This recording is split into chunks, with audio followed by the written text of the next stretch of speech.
moyo. Mama yetu anapokaribia na kutubariki kwa siku ya leo, Mungu aweze kumtia nguvu na kuwa baraka katika maisha yetu. Amen. Amen.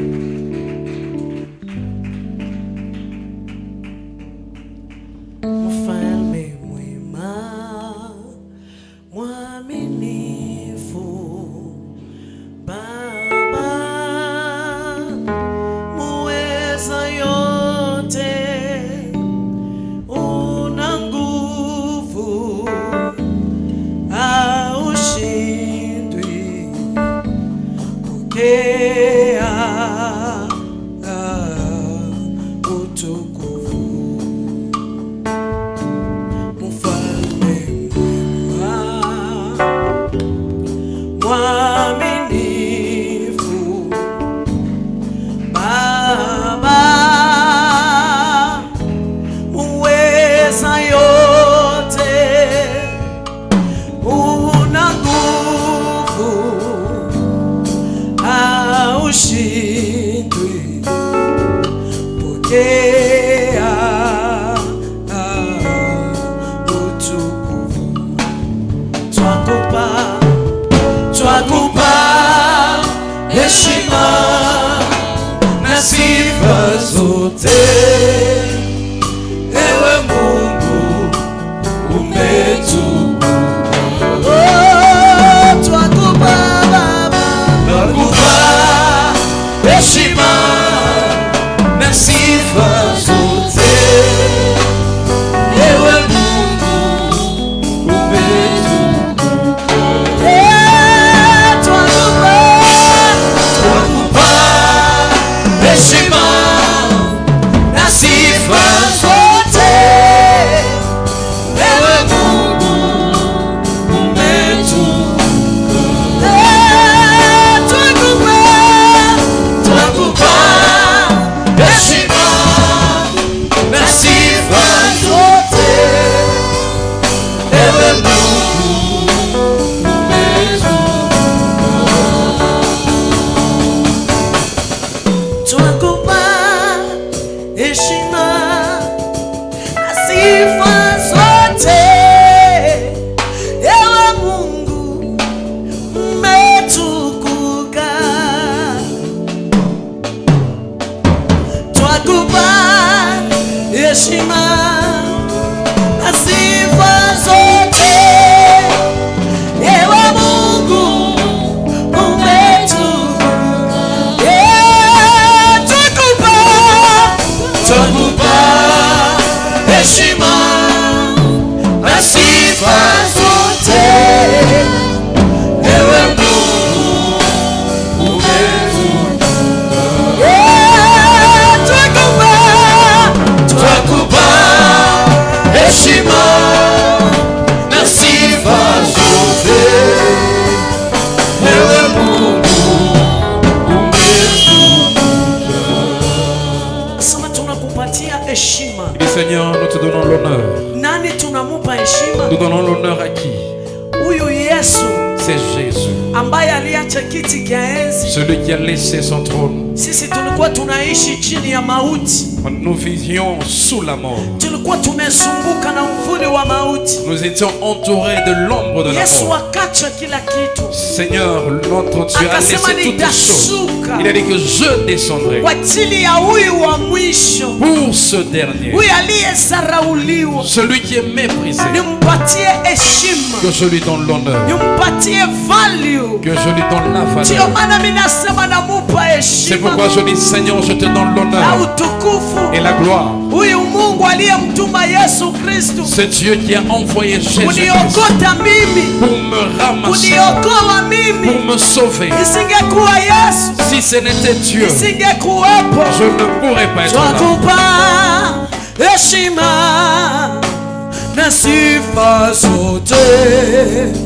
ewe Mungu umetukuka. Twakupa heshima na sifa zote, ewe Mungu umetukuka. Twakupa heshima na sifa zote, ewe Mungu umetukuka.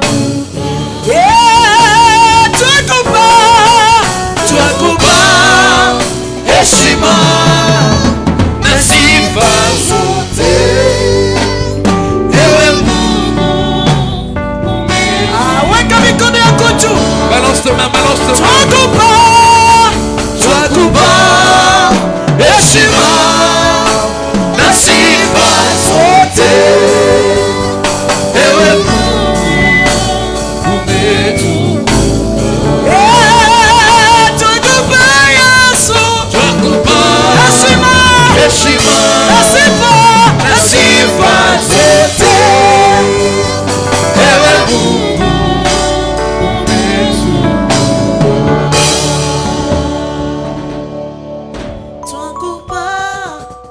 heshima na sifa zote, ewe Mungu Baba umetukuka.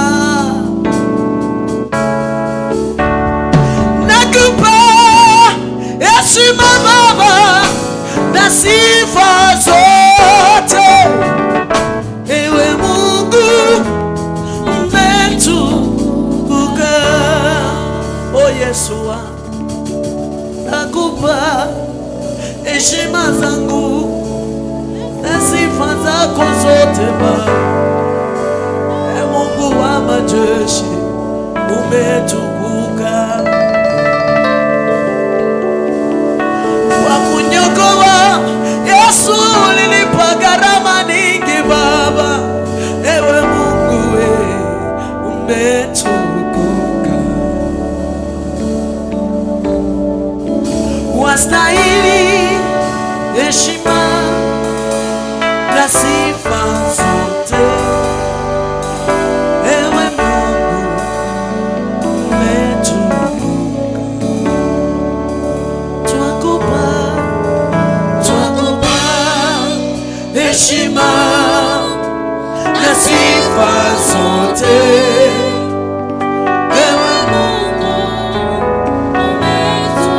Yesu makofi na shangwe.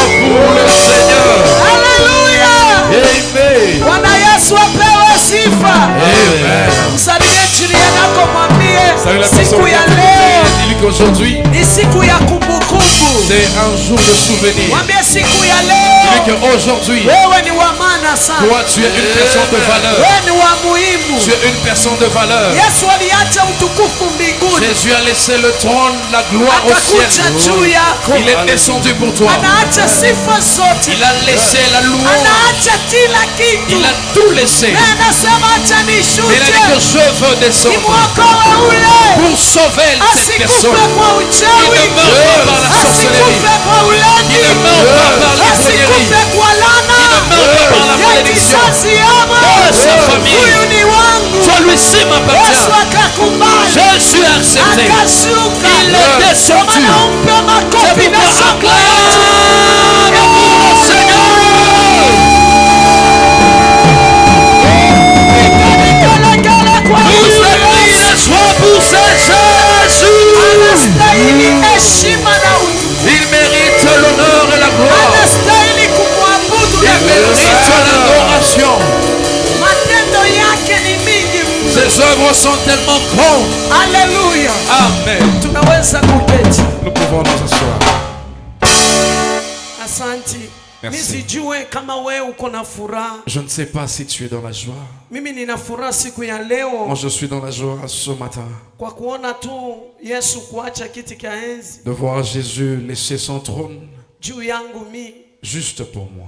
mtu ambaye alisaulika La personne qui a été oubliée. kati ya watu wangehesabiwa Parmi les wenye gens, haki, mimi hata singekuwa. parmi les justes qu'on pouvait compter, on ne pouvait pas me Kati ya compter. watu wangeheshimika, mimi ningekuwa mbali. Parmi les personnes honorées, je ne pouvais pas être l'un Mais d'eux. juu ya huyu Mais Yesu à cause de ce Jésus, akaniona ako na mimi. il m'a vu aussi.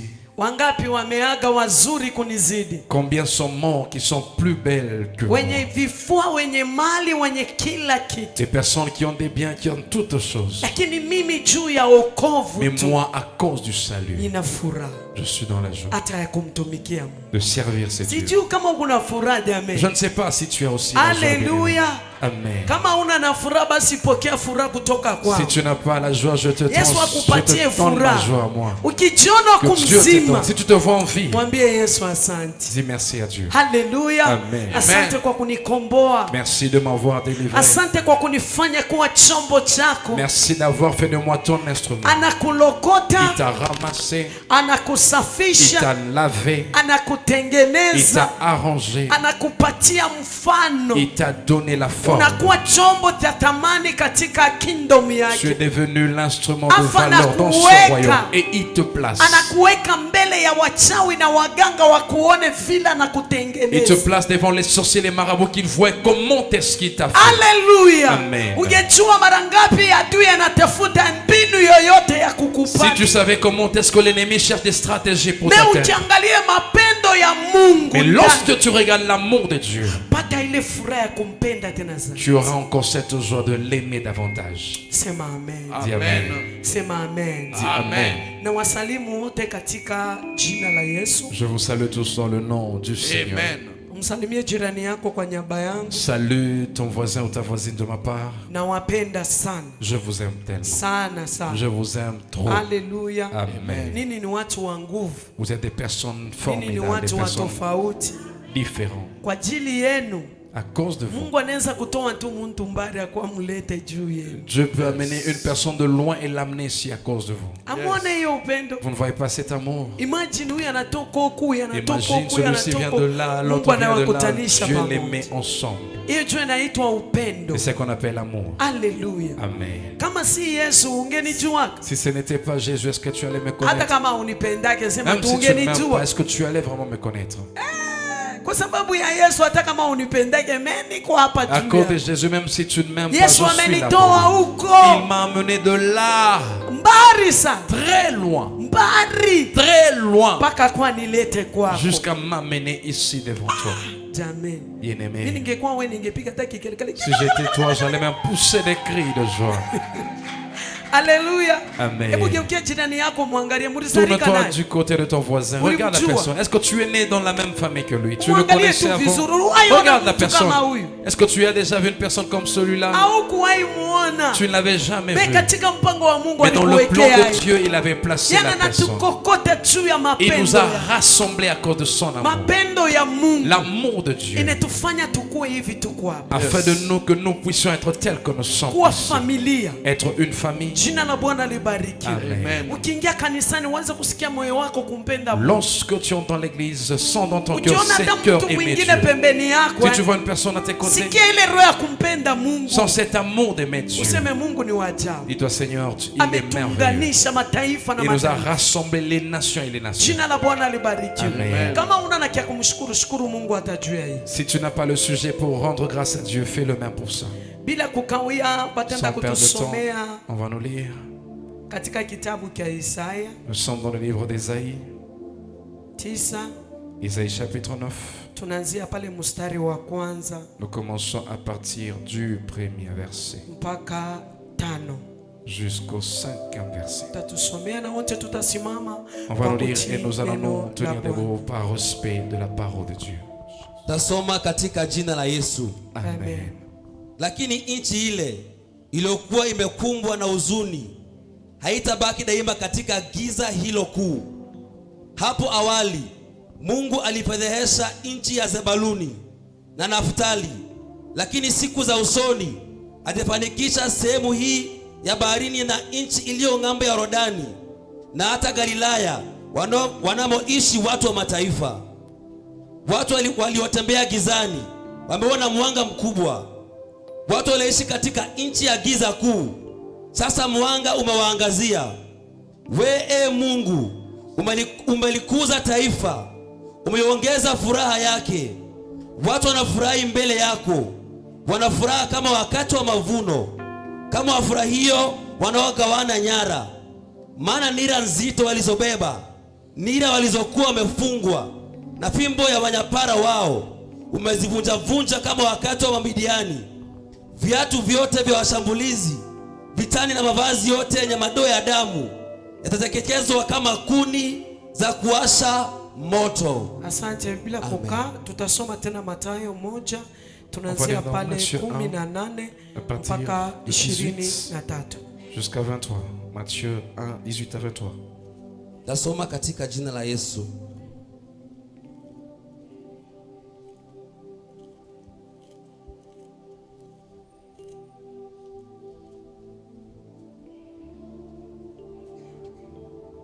Mathayo kwanza kuanzia 18 to 23. Tasoma katika jina la Yesu. Amen. Basi hivyo Yesu Kristo alivyozaliwa, Maria mama yake alikuwa ameposwa na Yosefu, lakini kabla hawajakaa pamoja kuwa mume na mke, alionekana kuwa mjamzito kwa uwezo wa Roho Mtakatifu. Yosefu mumewe, kwa vile alikuwa mwadilifu, hakutaka kumwaibisha hadharani, hivyo alikusudia kumwacha kwa siri. Alipokuwa bado anawaza jambo hilo, malaika wa Bwana alimtokea katika ndoto akamwambia, Yosefu mwana wa Daudi, usiogope kumchukua Maria awe mke wako, maana amekuwa mjamzito kwa uwezo wa Roho Mtakatifu.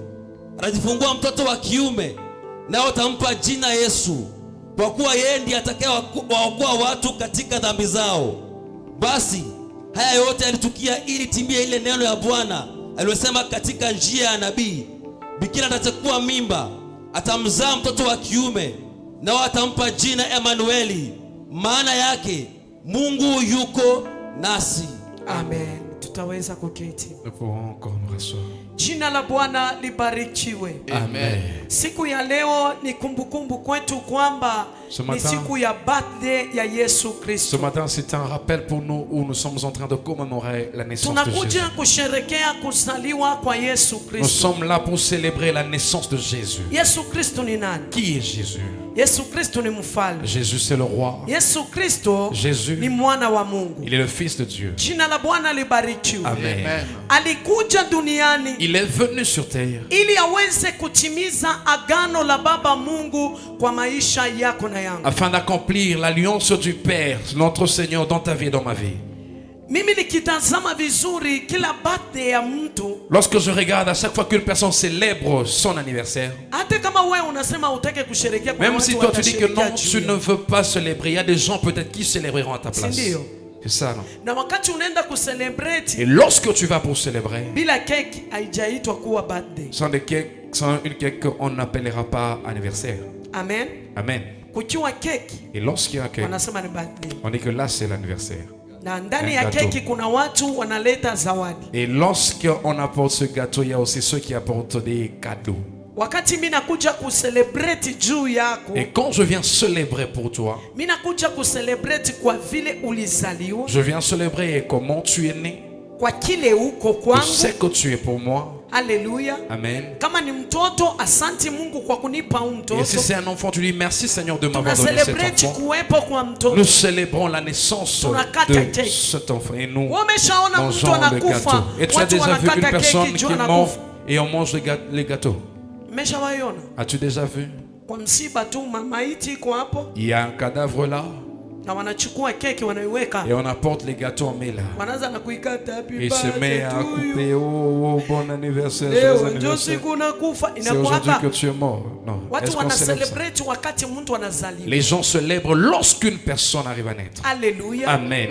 Na ule bana celebrate ni yale mazuri yanabafania. Et la personne qu'on célèbre, c'est à cause de ses bienfaits. Kile eko kwabo. C'est qu'il est à ce gens-là. Jo tuna celebrate. C'est alors que nous célébrons.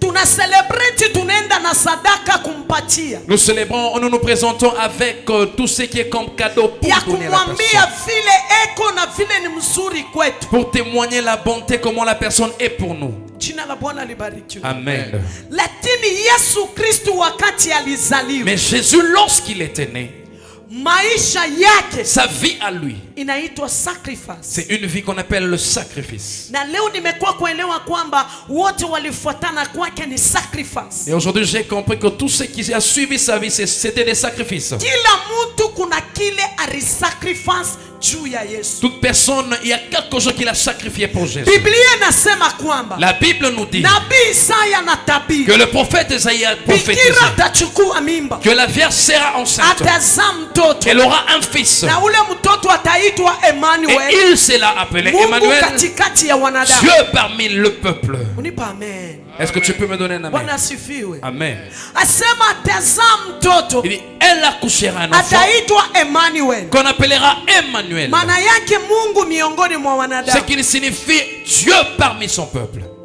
Na wakati huyu bikira atapata mimba, Et quand la Vierge sera ni enceinte, bikira gani? c'est quelle Vierge? Huyu bikira lazima ajisacrifice. La Vierge doit se sacrifier. Haleluya. Amen. Ndio maana Maria C'est pourquoi Marie, hakukuwa peke yake, elle n'était pas seule. alikuwa na mchumba, Elle avait un fiancé. alikuwa amechumbiwa. Elle était fiancée. Biblia inasema Yesu Kristo La Bible dit que Jésus-Christ, alikuwa mbinguni, kuna kiti cha enzi na utukufu kwa Baba. il était au ciel là où il y avait le trône et la gloire auprès de son Père. Mungu wa mbingu akatoa mtoto wake wa kipekee, Le Dieu du ciel a donné, a livré son fils unique. yani akasacrifice. Il a sacrifié son fils.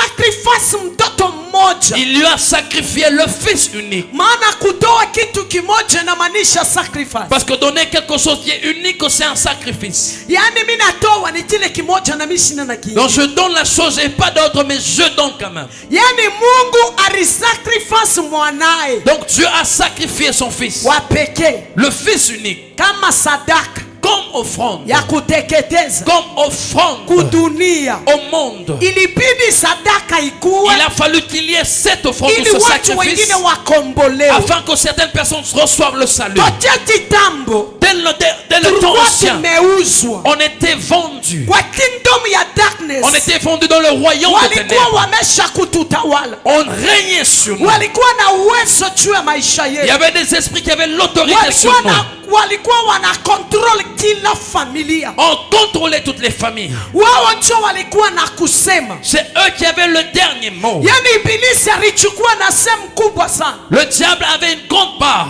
Tulikuwa tumeshafungiwa, On était tous liés. wanaweka kafuri On a mis le cadenas kwamba mutawahi toka. que vous ne sortirez Kutoka jamais. kwenu ni kuingia kwa shimo. Votre sortie, c'est entrer dans un trou. Lakini Biblia inasema Mais la Bible nous dit hakukukuwa mtu qu'il n'y avait personne ambaye alijitokeza qui s'était livré. eti mimi niende duniani Que moi j'irai dans le monde nikakufa mourir kwa niaba ya hao à la watu, place de ces gens. nikatukaniwe Qu'on puisse m'insulter kudunia dans le monde juu ya hawa watu waheshimiwa, afin que ces gens soient honorés. nikabebe laana Que yao, je puisse prendre leur mimi malédiction. nijitwike. Et que moi je prends. Hakukukuwa Il n'y mtu. avait personne. Mungu aliuliza, Dieu a posé la question. nitatuma nani duniani? Qui est-ce que je vais envoyer dans Nani le monde? minaweza kumtuma Qui enverrai-je? aenda akamwokoe ule Qui va pour sauver telle personne? katika usharati, Dans l'impudicité, katika ulevi, dans l'ivrognerie, katika bufungwa, dans la vie de katika prison, laana. dans la malédiction. Biblia inasema kumbingu La kulinyamaza. Bible dit qu'il y avait un silence au ciel. Ni Mikael,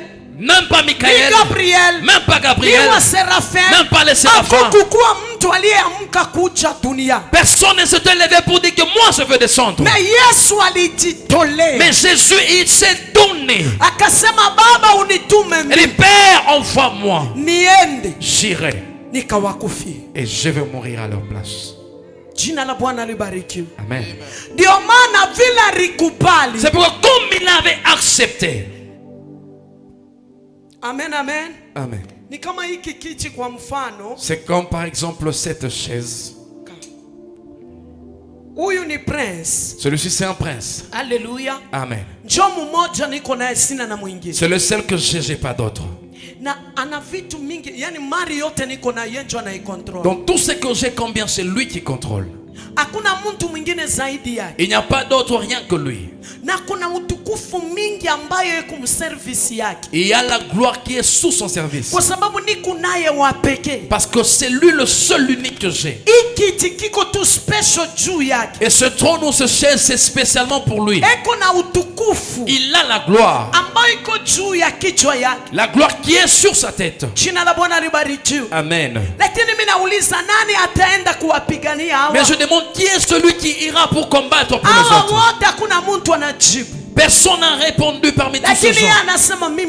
Mais lui dit que moi j'irai. Est-ce que tu accepteras laisser la chaise? Il dit j'irai à cause de celui-là. Qu'il puisse sortir dans cette mort. Qu'il quitte la malédiction qu'on a placée sur lui. Jésus regardait, il voyait comment est-ce qu'on était en train de souffrir. Il voyait comment est-ce que les innocents étaient emprisonnés. Il voyait comment est-ce que les innocents on les tuait pendant qu'ils étaient innocents.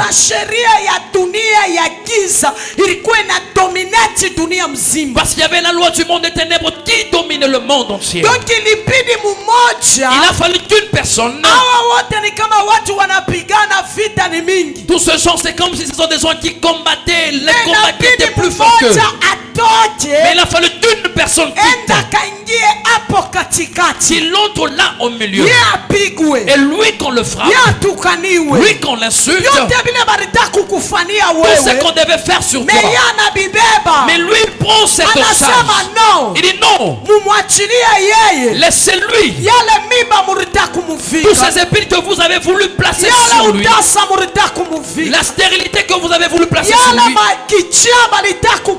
la folie qu'on a voulu lancer sur toi, la mort qu'on a voulu te donner, la prison dans laquelle on devait te planter, te placer pendant des années. Il a dit non, que moi j'aille. Prenez toutes ces choses-là, faites ça sur moi. Vous avez compris? Et c'est ce que Jésus a fait. Jésus se levait. Il a laissé ce trône. Il a laissé la gloire. La gloire. Il y a des gens qui se battent à cause de la gloire. C'est des choses qui font à ce que les gens s'entretuent, c'est la gloire. Ils cherchent la gloire. Dieu avait toutes sortes de gloire. Il a laissé. Amen. Amen. Il est descendu dans le monde. Il a dit Seigneur, envoie-moi. J'irai. Jésus est descendu dans le monde. Dieu a accepté d'offrir ou de livrer son fils unique. C'est Dieu qui nous a aimés en premier. C'est pourquoi il cherchait qui est-ce que je veux envoyer. Alléluia. Amen. Il a regardé Jésus aussi. Il dit moi et le Père nous sommes un. Il a vu comment est-ce que le Père nous aimait. Lui aussi a dit non, non, non. Papa, envoie-moi. J'irai combattre à leur place. J'irai mourir à leur place. Donc tout ce qui est comme honte, je vais prendre ça. Leur souffrance, je vais la prendre. Tout ce par quoi ils devaient passer, moi je vais prendre ça. Jésus est venu dans le monde. Il a sacrifié sa vie à cause de toi et moi. Que nous puissions le connaître, que l'on reconnaisse sa bonté dans nos vies, que l'on reconnaisse qu'est-ce qu'il est venu faire, qu'est-ce qui a poussé Jésus à laisser son trône, qu'il vient ici dans ce monde à cause de toi et moi. Qu'est-ce qui a poussé Jésus? Qu'est-ce qu'il devait avoir comme bénéfice sur toi? Si tu regardes peut-être dans ta famille, vous êtes pauvre. Il n'y a même pas d'argent que vous pouvez peut-être donner à son royaume. La famille d'abord elle est liée. Il n'y a rien à part la nourriture et l'argent pour payer le loyer. Lui il est venu vers toi afin qu'il se donne à toi. Et puis on te prêche, tu refuses de le recevoir. On te prêche, tu refuses d'abandonner le péché. À cause de celui qui se livrait pour toi, il a laissé sa gloire pour toi. Aujourd'hui tu pêches, tu l'oublies. Tu n'as rien si tu fais pour ce Dieu. Quel est ce don ou c'est cadeaux que tu vas donner à Dieu? Zawadi gani utampelekea kwa kifo, kwa kujitoa juu ya maisha yako? Quel est ce don que tu vas donner à Dieu, celui qui se livre pour ta vie? Zawadi gani utampelekea? C'est quel don que tu lui donneras? Wokovu ni juu ya maisha yako. Le salut c'est pour ta vie. Kuishi ni juu ya haki yako. La vie c'est pour ton bien. Nini unampatia Yesu Mais katika qu'est-ce que tu donnes à Dieu pour ce salut? katika uhaki wa maisha? Dans la justice de la vie, Yesu. qu'est-ce que tu donnes à Dieu? Hauna tena dakika mbili. Tu n'as même pas 2 minutes. Kuabudu tu bakiseme tuamke tuabudu. Si on disait c'est mon que non, tenons-nous debout et adorons. Utaona mwingine anakaa na mkono. Tu vois une personne qui s'assied et met même ses mains comme ça. Ajali Il s'en fout. Imbeni muombeni. Chanter et prier. Hata usikii tu aibu Donc ndani. tu n'as même pas la honte au-dedans de toi. Ile maisha si yako. La vie que tu as ne t'appartient pas. Kile kitu kunacho ni kia Yesu. Tout ce que tu as appartient à Dieu. Haleluya. Amen. Hauna hata na kitu kimoja kyako wewe. Tu n'as rien qui t'appartient. Ile mwili unaenda kufanya nayo bisharati ni ya Yesu. Le corps que tu livres à l'impudicité appartient à Jésus. Le souffle là que tu respires. Hakuna hata kampuni moja wanauza punzi. Il n'y a pas d'entreprise où on vend le souffle de vie. Anakupatia for free. Il t'a donné gratuitement. Lakini ni zawadi kani leo unamuletea. Mais quel est ce don que tu donnes en retour aujourd'hui à Dieu? Aujourd'hui, sa naissance. C'est Dieu là, qu'est-ce que tu lui amènes? Examine comment est-ce que tu te présentes devant Dieu. Aujourd'hui, si Jésus venait, est-ce que tu peux vraiment avoir une place de te tenir et dire, tu dis que non, tu es à la porte, je vais entrer au ciel. Amen. Ça, c'est pas un problème de ton père, de ta mère, de ta soeur, ton frère, c'est un problème de tout le monde. C'est très simple. Nous pouvons venir à l'église nombreux et on écoute la parole. Mais au ciel, il y aurait un problème. Examine ça. Le salut, c'est même pas seulement prier pour la bénédiction. Jésus venir dans ce monde, il n'est pas venu pour que nous puissions nous perdre. C'est pour recevoir le salut, le servir, et que nous puissions être ses instruments, que nous puissions remettre le prix pour ce qu'il a fait. Quand c'est aujourd'hui Jésus, est-ce qu'il est vraiment content de toi?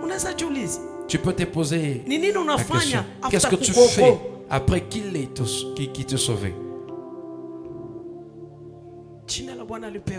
Amen. Il y a des gens qui célèbrent, ils payent même des vêtements. Vous habillez cette naissance. Il y a la douleur. iko na uchungu kwako kama hujampea maisha na hujatambua kila alifanya kwako. Il y aura la douleur chez toi si tu n'as pas encore donné ta vie et reconnaître ce qu'il a fait pour toi.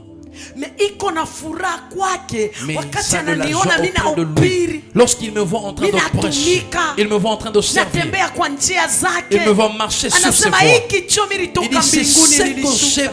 Descendu pour cette chose. C'est pour que ces gens soient délivrés et me servent.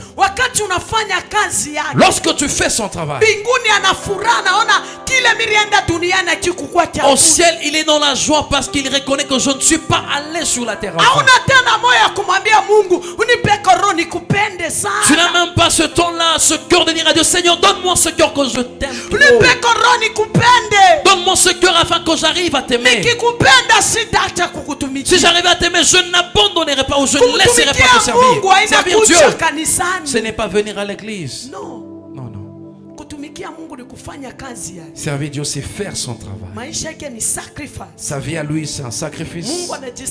Il s'est sacrifié, il a donné son fils. Et Jésus aussi, il s'est sacrifié, il est venu pour toi et moi. Il a laissé toutes choses. Jésus n'a pas fait ses bienfaits pour nous. Il a juste reçu des insultes, la honte, kumsarau, le mépris, kutukana. il a été Mais insulté. bado Yesu alikuwa kimya, maana Mais il alijua était calme ili parce que nikubali kuwakufia lazima nikubali mateso na aibu. il savait que j'ai accepté de mourir à leur place, je dois accepter ces choses. Ndio maana Yesu alikuja dunia, C'est pourquoi il est venu dans le monde. akakuta mwanamke mmoja bikira Il a trouvé une femme vierge anaitwa Mariamu, du nom de Marie. na yeye alikuwa ni bikira amechumbiwa na mtu. Elle était vierge et elle avait son fiancé. Walikuwa bado hawajaoana, Il ne s'était pas encore marié. lakini Biblia inasema alionekana mbele ya Yusufu mume wake ni mjauzito. Mais la Bible dit qu'elle s'est présentée devant Joseph, son fiancé. Elle était enceinte. Wakati malaika alimkuta alimwambia salamu Mariamu, Quand l'ange l'a croisée, il a dit: je vous salue Marie. umejaliwa neema kuliko wanawake wote wa dunia. Tu es pleine de grâce plus que toutes les femmes du monde. Tazama utachukua mimba na utazaa mtoto. Regarde, tu seras enceinte et tu auras un fils. Na ule mtoto anaitwa Emmanuel. Et ce fils sera appelé Emmanuel. Mungu pamoja na Yesu. Dieu parmi son peuple. Mariamu akamuuliza, Mariam a dit: itakuwaje? comment est-ce que cela va se Wakati mimi ni passer? bikira. Au moment où je suis vierge, Anamwambia uwezo wa Bwana a utakuwa dit: juu la yako. puissance, la grâce de Dieu sera sur toi. Itakusaidia na utazaa. Elle va t'aider et tu mettras au monde. Roho Mtakatifu akakuja. Le Saint-Esprit est venu. Mariamu hakukataa. Mariam n'avait pas refusé. Alijaliwa neema. Elle avait reçu la grâce. Akasacrifice Elle a sacrifié maisha yake sa vie à kwa elle. watu wengine ilikuwa aibu. Pour certains, c'était la honte. Amepata mimba. Elle est enceinte. Ndio maana alienda kuonekana kwa Yusufu. C'est pourquoi elle s'était présentée auprès de Joseph. Yusufu alipomwona ni mjauzito, Quand Joseph l'avait vue enceinte, Biblia inasema hakumwambia, lakini La Bible ndani dit, ya il moyo ne lui avait alianza pas dit. kumkataa kisirisi. mais dans son cœur, il se préparait déjà comment est-ce qu'il va se Malaika séparer. akamtembelea akamwambia L'ange lui a usipata. visité, lui a dit: non, non, non, non, Hiyo ne mimba ni l'abandonne Roho pas. Mtakatifu. Cette grossesse est pour le Saint-Esprit. Mchukue mke wako na nenda naye. Prends ta femme et va avec. Akamchukua Mariamu. Il a pris Marie. Yusufu alisacrifice. Joseph s'était sacrifié aussi. Hakuna mtu anaweza kubali mimba sio yake na kuilea. Personne ne peut accepter la grossesse qui ne lui appartient pas et prendre la charge. Msichana anaitwa bikira, Cette femme, on l'appelle vierge, lakini yako na mimba mais elle est enceinte ya Roho du Mtakatifu. Saint-Esprit. Yusufu pia alisacrifice. Joseph aussi avait sacrifié. Akakubali kubeba ile uchungu. Il avait accepté de prendre cette douleur. Akakubali kubeba ile aibu. Il avait accepté de prendre cette Ili honte. ulimwengu iweze kuitwa Afin kuna que- mama alizaa mtoto anaitwa Yesu Kristo. Afin que dans le monde qu'on parle qu'il y a une femme qui a reçu la grossesse. Alibeba Elle a ile poussé le fils uchungu. appelé Jésus. Akamulinda Mariamu. Elle a pris la douleur, elle a protégé Akalinda na Marie. mtoto. Elle a protégé l'enfant. Alimpenda Il l'avait aimé la mpaka femme. wakati Mariamu alizaa. Jusqu'à ce que Marie avait accouché. After kuzaa kwanza ya Mungu, Même la naissance de Dieu. sio akazaa wa kwake. Il a accouché maintenant. Il a eu Bibi maintenant ses alikuwa enfants à elle. bikira, Elle était vierge la femme. lakini Yusufu pia Mais alijisacrifice. Joseph aussi s'était sacrifié. Mariamu pia alijisacrifice. Marie aussi s'était sacrifiée. Akasema lazima nizae. Elle dit: je dois mettre au monde. Akamlinda Yesu Kristo. Ils ont protégé Mimi Jésus. nataka kukuuliza wewe, J'aimerais te poser une ni question nini aujourd'hui. ambayo unampelekea kama zawadi? Qu'est-ce que tu lui apportes comme don, comme cadeau? Nini ambayo unampelekea Mungu? Qu'est-ce que tu lui apportes? Leo tunakuja kucelebrate Christmas. Nous venons célébrer la Noël. Na Mungu anafurahi kweli ama Est-ce anahuzuni na que sisi? Dieu, il est dans la joie ou quelque part il y a Hii quelque ni chose swali qui ya ne kila lui plaît mtu pas? kwanza. C'est une question pour tout un chacun. Kwa vile unamtumikiaka, La manière dont tu sers ton Dieu. unamkubali wakati uko sawa Est-ce que tu ama ni l'acceptes? wakati kama mambo iko sawa ndio unamkubali? Tu l'acceptes quand tout va bien ou c'est juste quand les choses ne marchent Ni pas que wakati tu acceptes unapitia Dieu? mapito, Yesu unamkataa. Et quand tu traverses des choses difficiles, tu l'abandonnes d'abord. Haleluya. Amen. Jina la Bwana libarikiwe. Amen. Yesu hakukuwa kuleta amani. Jésus n'est pas venu apporter la paix.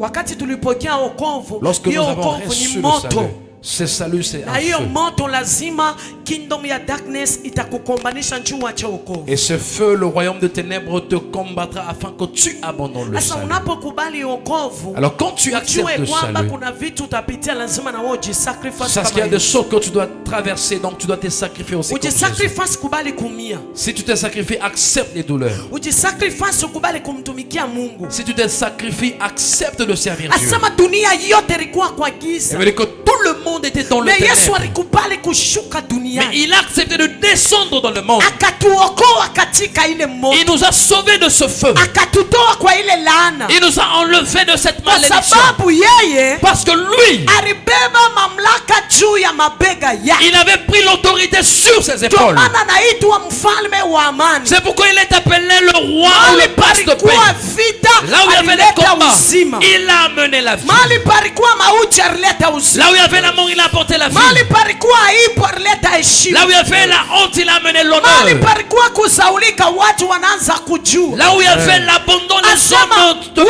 te walikuwa connaissent maintenant. wanaishi Ceux qui vivaient katikati ya giza, uvuli ya mauti, dans le ténèbre, dans l'ombre de la ilikuwa mort, inawazunguka, ça les entourait. lakini ile nuru Mais iliwaangazia. lorsque la lumière avait Wakati éclairé, nuru quand la iliwaangazia, lumière avait éclairé, waliweza kupata uhai. ils avaient reçu la vie. Mauti ilitoweka, La mort avait quitté. mateso La ilitoweka, souffrance avait quitté. prison ilitoleka. La prison a été Ndio maana sortie. Yesu kuja C'est kwake pourquoi la venue de haina Jésus, tena wewe ubaki chini ya ce n'est bufungwa. pas pour que tu restes Ndio maana toujours alikuja sous anatupatia l'esclavagisme. uhuru Il est venu leur donner ya la wewe liberté. kutoka Afin que tu sortes chini ya uchawi, sous la chini ya sorcellerie, magonjwa, sous la chini ya maladie, mateso, sous la souffrance, chini ya domination sous yoyote. toute sorte de Maana domination. Yesu jina lake Parce que tu Jésus, son ina nom, uwezo juu ya majina est yote. capable d'au-dessus de tout nom. Son nom à lui Ina power a la puissance. ambayo kunaribu La misingi. puissance qui détruit Ndio les maana leo fondations. C'est ninakutangazia, pourquoi aujourd'hui je Yesu t'annonce, Kristo alizaliwa, Jésus est né. alibeba aibu Il yako. a pris ta Wewe honte. hufai kuishi ndani ya Aujourd'hui aibu. tu ne dois pas vivre Wewe dans la unapaswa honte. kuishi ndani ya Tu dois nuru. vivre dans la Ndio maana lumière. hakuna mauti, C'est pourquoi il n'y a pas de hakuna mort. hukumu, Il n'y a pas de hakuna condamnation. mateso. Il n'y a pas de souffrance. Alikata misharaka Il a yote. brisé tout ce Ile lien. iliyokufunga. Les liens que tu as Yesu liés. aliikata. Jésus les avait Ili brisés. wewe ukuwe mtoto Afin wake. que tu sois son Ndio enfant. maana anaitwa Emmanuel. C'est pourquoi il s'appelle Emmanuel. Mungu katikati ya Dieu watu. parmi son peuple. Yuko katikati Il est yetu. parmi nous Juu ya kutulinda, pour nous juu protéger, ya kuweka amani, pour apporter la juu ya paix, kutuunganisha, pour nous mettre juu ya ensemble, kutukokota, pour nous taifa attirer. na taifa, Les nations et les dunia nations, mzima, le monde entier. kuzaliwa kwake. Sa naissance à Ndio maana lui. Biblia C'est inasema pourquoi la Bible nous dit hawa majusi que ces waliona marches, nyota, ils ont vu l'étoile. ilikuwa different. L'étoile était différente. Wamesomaka nyota Ils zote. lisent les étoiles. Na nyota ya Et Yesu l'étoile de Jésus ilikuwa different. était différente. Wakasoma ile Il nyota, dit que cette étoile, tuliona nous l'avons vue, ilikuwa tofauti, était différente. sio nyota ya Ce kawaida. n'est pas l'autel Ni nyota iko na ordinaire. message. C'est l'étoile qui Ni avait un nyota message. iko na mijumbe. L'étoile qui avait un Ni message. nyota ina uhai. L'étoile qui avait la Ni nyota vie. inatisha. L'étoile qui fait peur. Inatuongoza Elle nous a guidés kutoka mashariki de l'est hata kaskazini. jusqu'à Maana l'ouest. nami C'est nakutangazia pourquoi je t'annonce, asubuhi ya leo, ce matin, aliyezaliwa celui qui est né, anaitwa il uzima, s'appelle la vie, anaitwa il amani, s'appelle la paix, anaitwa il furaha. s'appelle la joie. Inakubidi upate Tu furaha, dois recevoir la upate joie. amani. Tu dois avoir la Maana paix. Yesu, Parce que Jésus, Emmanuel, nyota yake son étoile à lui iko est different. différente. Akikuangazia, Lorsqu'il t'éclaire, watu watakuona. les gens vont te regarder. Akikuangazia, S'il t'éclaire, mauti itakimbia. la mort va quitter. Akikuangazia, S'il t'éclaire, siri zote les zinatoka. secrets vont Ndio sortir. maana C'est asubuhi ya pourquoi ce leo, matin, nataka nikwambie, j'aimerais te dire, huyu Yesu Kristo c'est Jésus, ana uhai. il a la vie. Akiingia ndani, Lorsqu'il entre, anatoa mauti. il enlève la mort. Akiingia ndani, Lorsqu'il entre, anatoa magonjwa. il enlève la maladie. Akiingia ndani, Lorsqu'il entre, anakata minyororo. il brise le choc. Akiingia ndani, Lorsqu'il entre, anakupa furaha. il te donne la joie. Kama ulikuwa unachochewa, Là où tu es en étant de jugé, le jugement est Maana Yesu enlevé. Kristo Parce que Jésus, ni Emmanuel. il est Emmanuel. Katikati ya watu. il est Emmanuel parmi son peuple. Special. Spécialement, Wale walimkubali. ceux-là qui l'ont Wale accepté, waliomtumikia. ceux-là qui le Wale servent, walioteseka. ceux-là qui ont souffert. Wewe ni wa Bwana. Toi, tu as passé à Dieu. Yesu aliacha enzi Jésus a laissé le ajili trône yako. pour toi. Akakufika Il chini. t'a orné. Akakutengeneza. Il t'a mis la gloire, il t'a préparé. Il t'a Ndani enlevé ya mauti. dans la mort, Ndani ya mateso. dans la souffrance, Ndani ya uongo. dans le Ndani ya mensonge, usherati. dans l'impudicité, Ndani ya uzinzi. dans la publicité. Akasema, huyu ni wa Il est celui-ci Wewe m'appartient. ni wa Yesu. Toi, tu es de Dieu. Kuanzia hapo, Dès maintenant, nyota yake oh, itashine son étoile juu va ya briller maisha yako. sur ta vie. Hakuna kuogopa. Personne, il n'y aura pas Hakuna de tena crainte. kulia. Il n'y aura plus de Maana peur. Emmanuel Parce qu'Emmanuel, ako pamoja il est nami. parmi nous. Kote mimi naenda. Partout j'irai. Nikisema tu Si je dis, katika jina au la nom Yesu, de Jésus, kila roho Tout esprit inanyamaza va se taire. jina la Yesu Au nom de Jésus. liko na heshima Le nom de jina la Jésus Yesu honore. Le nom de Jésus. inanifanya upya Fais de moi une jina la nouvelle créature. Yesu Le nom de Jésus. inaniweka free Me rend libre. jina la Yesu Le nom de Jésus. inanifungula Elle me délivre. Tunaona kuanzia C'est pourquoi dès maintenant, Shetani le diable, ana sehemu il n'a pas de ana part. nafasi Il n'a pas de place. ana na Il kumbukumbu n'a pas de souvenir. kwa maisha Dans ta vie à yangu toi. alinikufia Il est mort pour Yesu toi. Kristo Jésus, kuzaliwa kwake sa naissance à lui, mambo yote toutes choses ilikuwa mpya étaient devenues Yeye nouvelles. alitake control Oh, il a pris le contrôle de ténèbres. alitake control Il a pris le ya contrôle maisha yangu de ma vie. anatake control Il a pris le ya contrôle watoto yangu de mes enfants. Bwana ni Emmanuel Il est toujours Kama Emmanuel. ni wamkubali Oh, si tu l'as accepté, ndani ya reçois-le moyo wako dans ton cœur. anagonga mlangoni Il frappe à la porte. umfungulie Ouvre la porte. umfungulie Ouvre cette porte. atingia S'il entrait, amekufanya il upya te fera une nouvelle créature. S'il entrait, Yeye ni nyota il est une étoile. nyota ya kutisha L'étoile qui fait peur. nyota ya majabu L'étoile nyota ya extraordinaire. kushangaza Le soir qui Nasema tombe. On waliona a dit qu'ils ont na vu. wa majusi Ils ont vu la waliona marche. nyota Ils ont vu l'étoile.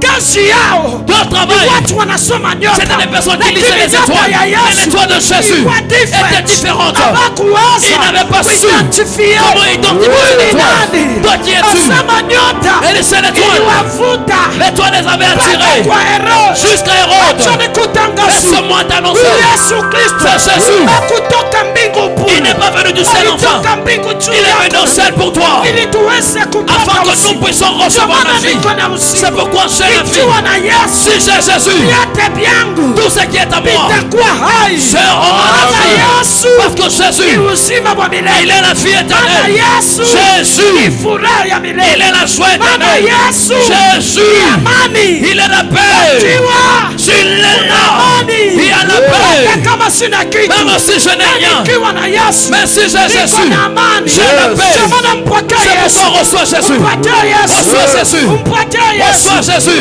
Alishuka Il est descendu kwa ajili yako. pour toi. Ameacha enzi. Il a laissé le trône. Ameacha kila kitu. Il a laissé toutes Ili choses yakuwa kwa afin de venir ili pour toi. juu yako. Pour toi Ili seulement. wewe tu. Afin que toi, Ukuwe nabii. que tu es prophète, que tu sois prophète, que tu sois chrétien.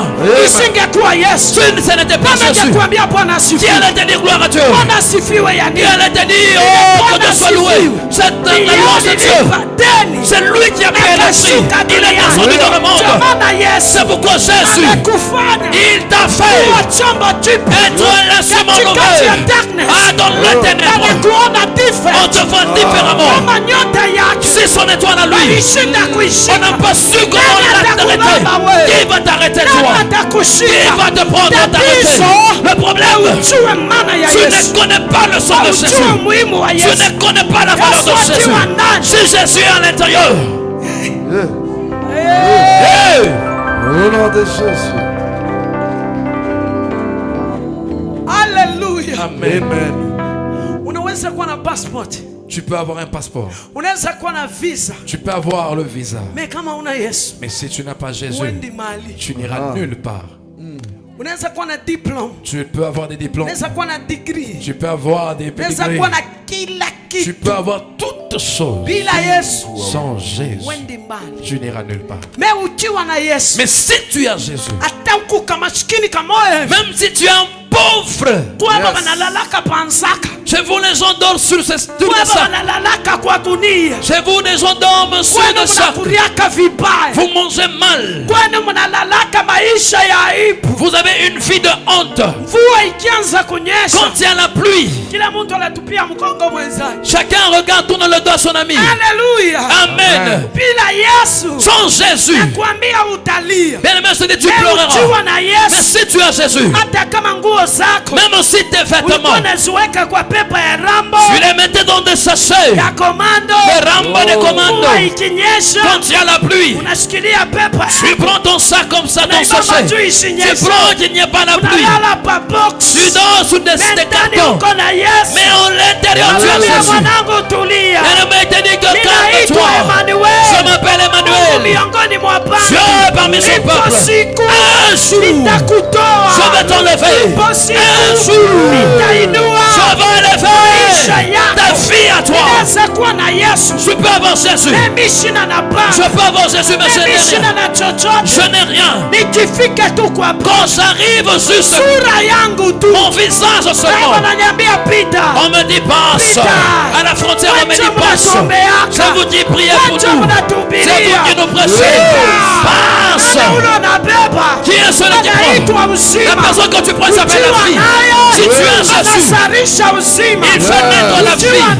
Si tu as Jésus, toi aussi tu auras la puissance de faire naître la vie dans la vie d'autres personnes. Reçois Jésus afin que toi aussi, que tu puisses faire naître la vie qui est le choix en toi dans la vie des personnes. C'est pourquoi aujourd'hui, même s'il y a une personne qui va m'aimer, mais il y a ceux-là qui font que je puisse être avec eux afin que le Jésus qui est à l'intérieur, qu'il puisse le bénir. Tu es une bénédiction. Même si tu as Jésus, tu iras loin. Tu feras les gens mettre en monde. Les gens seront bénis. Les gens seront délivrés. Ta présence, la malédiction va prendre fuite. Parce que Jésus est à l'intérieur. Il est en toi. Il dit si vous croyez en moi, moi et mon Père, nous allons faire notre demeure en vous. On fera de notre demeure en vous. La demeure de Dieu, personne ne peut la détruire. La demeure de Dieu, personne ne peut l'enlever.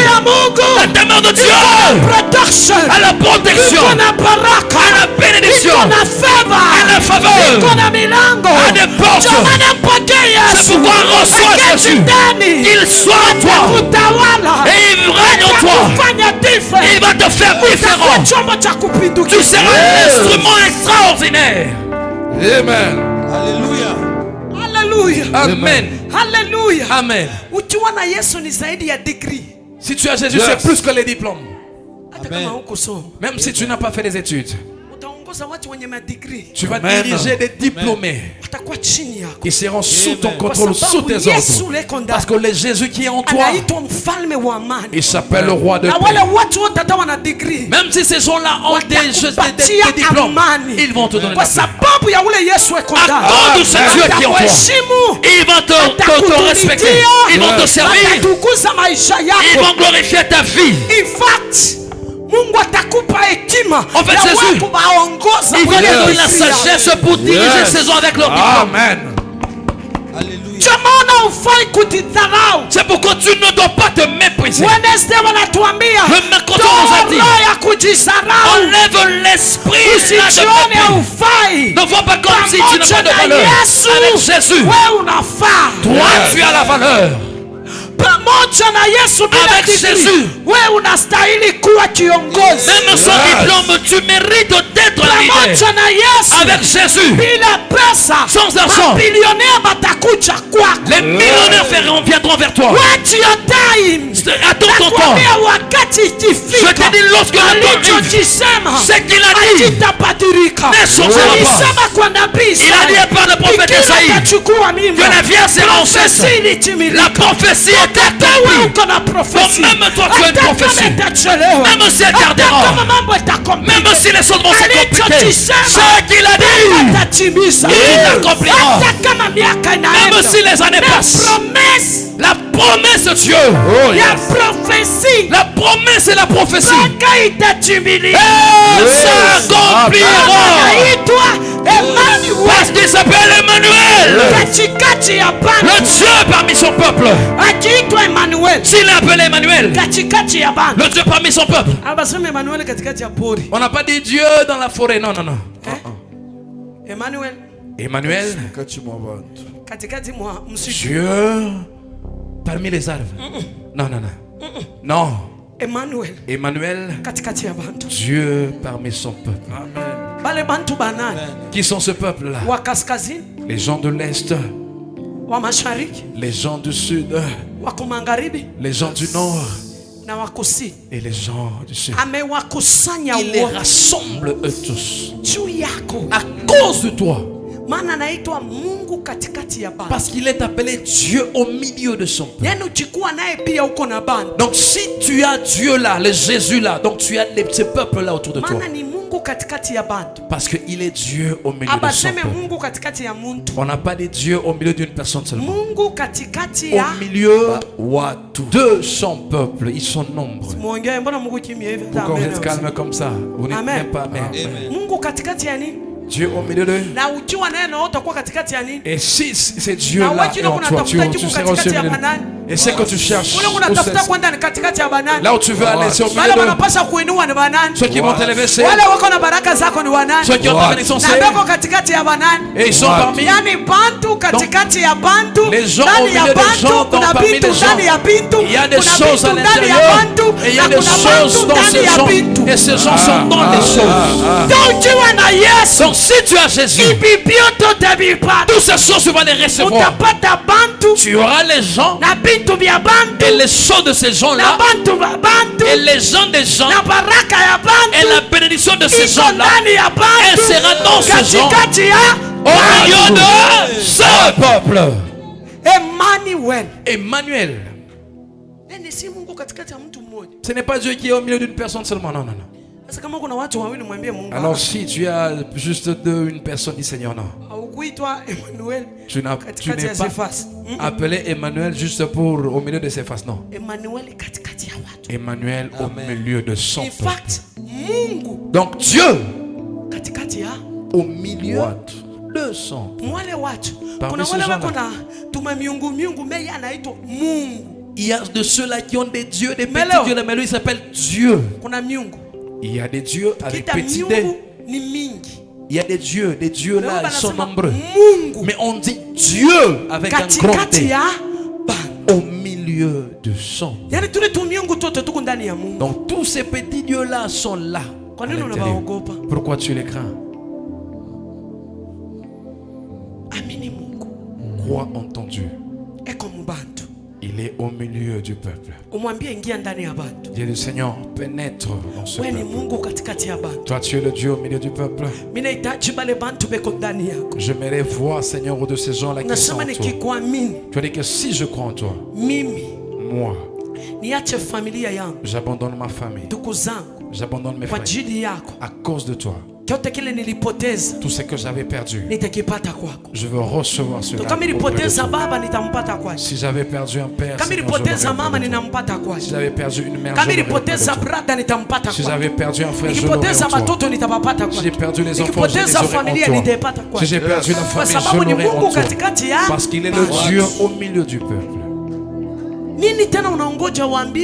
Qu'est-ce que tu attends qu'on puisse encore te dire?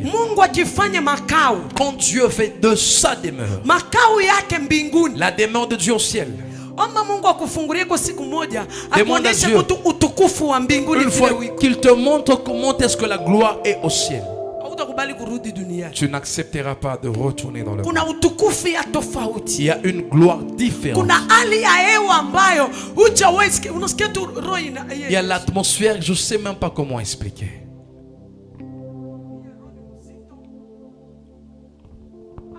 Amen. Dans le monde, l'esprit ou le cœur pèse tellement. Quand si Dieu ouvre seulement, il te montre la gloire. Tu sens dans ton cœur, il y a la paix. Tu sens la joie. Tu vois les fleurs en train de chanter. Des chants, tu sens comme si ce sont des trompettes. Ça ne s'arrête pas. Il y a une gloire spéciale. Quand tu entends, tu sens cette gloire. Et puis on te dit que non, retourne sur la terre. C'est lui qui te dira que non, il avait accepté de retourner. Il n'avait pas vu cette gloire. Demande à Dieu seulement un jour. Seigneur, j'aimerais juste que tu puisses me faire goûter. Alléluia. Amen. J'avais dit, Seigneur, je jure, je n'abandonnerai je n'abandonnerai jamais de te servir. Toute ma vie, je veux te servir. Donc Dieu, tu m'as fait goûter la gloire. Maintenant, ceux qui iront au ciel, comment est-ce que sera cela? La gloire. Mais regarde cette gloire. Jésus a accepté de l'abandonner à cause de toi. Et tu continues à voler. Dieu te voit. Est-ce qu'il est dans la joie? Il a laissé toutes ces choses. Il te voit, toi, un serviteur avec des mensonges là. Oh, ceci. Oh, tu fais tomber des choses. Il est étonné. Il se pose la question, est-ce qu'il a compris cette gloire que je lui ai apportée? Il était juste lors de sa naissance. Aujourd'hui même. Donc comme Jésus va naître là aujourd'hui, et le combat commence. Hérode cherchait déjà à le tuer. Est-ce que cette gloire était la moindre? Oh my God. Oh mon Dieu. Pray. Je priais. My life is very, very tired. Oh, ma vie est tellement, je suis fatigué. Oh God, I'm tired. Seigneur, je suis fatigué. I want to die. Seigneur, j'aimerais mourir. Die. Que Dieu te donne la mort. Moi, je ne vais pas mourir. I want to live. Je veux vivre. Alléluia. Amen. Seigneur, je suis fatigué. Seigneur, j'ai mal au cœur. La vie est difficile. Tu viens de recevoir le salut de ces derniers jours. Tu n'as même pas une année. Amen. Amen. Regarde celui-là, il est béni. Et puis tu commets même des erreurs. C'est tout ce temps ici que je t'ai servi. Tout ce temps je t'ai servi. Tu n'as même pas la honte de dire ça. Seigneur, tu ne me bénis même pas. Ma vie, Seigneur, je te loue. Tu as offert ta vie là, dans l'ivrognerie, dans ces choses-là. Et lorsque la mort voulait t'atteindre, tu donnes le salut à Dieu. Seigneur, tout ce que je te sers. Tu l'as servi pendant combien de temps? Wait. Attends. Laisse que Dieu puisse t'arranger. Laisse que Dieu te protège. Sois calme. Ne va pas vite avec les choses. Tu as prophétisé sur Jonathan hier. Oh Jonathan, tu auras des cheveux. Et Jonathan va au salon et on met quelques produits pour faire pousser les cheveux. Prophétie, hein? Tu vois, la prophétie. Nous on est calme là. Alléluia. Amen. C'est pourquoi je demande à Dieu qu'il me bénisse maintenant. Parce que tu as prophétisé sur les cheveux. Il a mis des vitamines, des produits pour faire pousser. Garde la gloire de Dieu en toi. Dieu, il est dans la joie. Lorsque tu vis la vie de sainteté, Dieu sent la joie dans l'œuvre qu'il a fait mourir sur la terre. Il a vu que celui-ci, il comprend le sens même du salut. Que Dieu soit loué. Le salut, tu dois la protéger plus que comme tu protèges un enfant. Tu peux perdre un enfant mais ne perds pas le salut. Est-ce que tu as compris ça? Tu peux perdre un mari mais ne perds pas l'enfant. Ne perds pas le salut. Parce que le salut c'est Dieu lui-même. Si tu abandonnes Jésus, qui seras-tu? Si tu as Jésus, les portes s'ouvrent de soi. Si tu as Jésus partout, tu vas y aller à percer. Si tu as Jésus, les gens seront attirés, viendront vers toi. L'honneur là que tu as, ce n'est pas à toi, ça vient de Jésus. Abandonne Jésus, tu verras comment si les gens vont encore te respecter. Amen. Ce qui fait, c'est que les gens t'honorent ou te respectent. C'est Jésus. C'est l'œuvre qu'il a fait. De laisser la gloire au ciel. Aujourd'hui, qu'est-ce que tu lui as amené le temps où nous célébrons sa naissance? Qu'est-ce que tu as amené à ce Dieu qui est en toi, qui a fait sa demeure en toi, lui et son Père? il te protège, il te anakulisha, guérit, il te anakulalisha nourrit, salama, il te fait, anakupigania tu dors en vita. paix, Wewe il unalala, combat pour toi yeye quand tu dors, anakupigania. lui il est là en train de combattre pour toi, mipango, on planifie des choses, anapangua, il est là, il asubuhi na détruit ces mchana. choses Kwa le nini? matin, le soir. Pourquoi? Kwa nini unaumia? Pourquoi as-tu mal? Mwambie Yesu asante. Et merci à Dieu. Gift yangu mimi ni kukutumiki. Mon don à moi ou mon cadeau à moi, c'est de Ile keke Yesu anapenda ni neno lake. Le gâteau que Dieu veut, c'est sa parole. Wakati tunapeleka hii neno, Lorsque nous prêchons cette wewe parole, unapoisikia, quand toi tu écoutes, uifanyie kazi, mets ça en pratique na Yesu atafurahi. et il sera dans la joie. Jina la Bwana Que libarikiwe. Dieu soit loué. Utatusomea kwanza katika kitabu chetu cha mwisho, On va nous lire dans le dernier livre, katika kitabu cha Isaya. dans le livre de Ésaïe. Tusomee Isaya 44. Ésaïe.